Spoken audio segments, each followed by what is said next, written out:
का हो सखी? देखा था जब से तू गाँव से आइलू है। हाँ। तो हर चेहरा एकदम धूमिल भइल है, का बात बा हो? अरे पूछा मत सखी, सुनबू तो कपारे हाथ धइले हो। अरे का भेल हो? सुना सुनावा। सुना सखी मोर ससुर के बतिया, काटे न दिन मोर काटे न रतिया। सुना सखी मोर ससुर के बतिया, काटे न दिन मोर काटे न रतिया। सुना सखी मोर ससुर के बतिया, काटे न दिन मोर काटे न रतिया। सैया शराबी सुना ये सखी, खबर रखेला सिवान के। ससुरा जाके पता चलल पिया बकरी चरावे प्रधान के।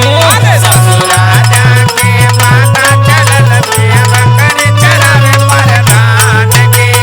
ससुरा जाके पता चलल पिया बकरी चरावे प्रधान के।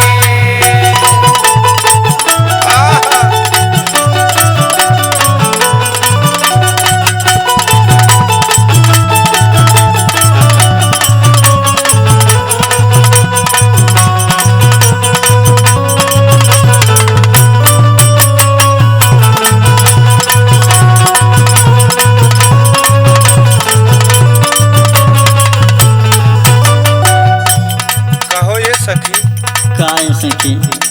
तू ना जानत रहलू कुछ काम धाम करन की ना? अरे हम कुछ ना पता हो। सुना सुनावा।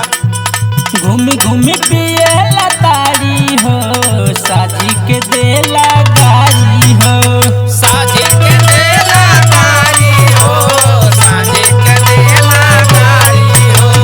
साजी के देला गारी हो, साजी के देला गारी हो। कहीं का बतिया सखिया रे, मिलल बड़का नारी हो। मिलल बड़का नारी हो, मिलल बड़का नारी हो। मिलल बड़का नारी हो, मिलल बड़का नारी हो। अपन बनिया छोड़ी के लइका लेके घूमे सिवान में। ससुरा जाके पता चलल पिया बकरी चरावे प्रधान के। अरे ससुरा जाके पता चलल पिया बकरी चरावे प्रधान के। ससुरा जाके पता चलल पिया बकरी चरावे प्रधान के।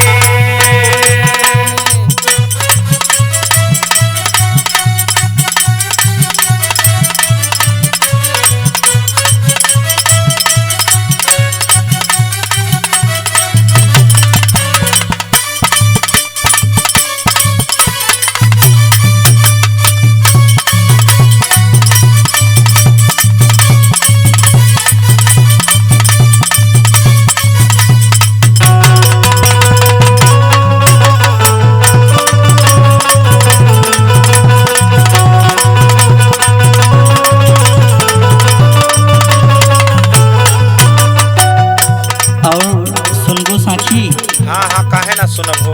और सुना हमरे ससुरा के किस्सा। सुनावा। सासु ससुर में नकामी बा, ननदिया बड़ी निकामी बा। ननदिया बड़ी निकामी बा, ननदिया बड़ी निकामी बा। ननदिया बड़ी निकामी बा, ननदिया बड़ी निकामी बा। पिया परविंदर सागर में साखी रे पूरा कामी बा। साखी रे पूरा कामी बा, साखी रे पूरा कामी बा। साखी रे पूरा कामी बा, साखी रे पूरा कामी बा। सासू जी के माने न बतिया, नथिया बेचे बाजार में। ससुरा जाके पता चलल पिया बकरी चरावे प्रधान के। अरे ससुरा जाके पता चलल पिया बकरी चरावे प्रधान के। अरे ससुरा जाके पता चलल पिया बकरी चरावे प्रधान के। अरे तो जाए अब कैसे बिताऊ ही का पड़ी। का करी, जिंदगी झंड बा।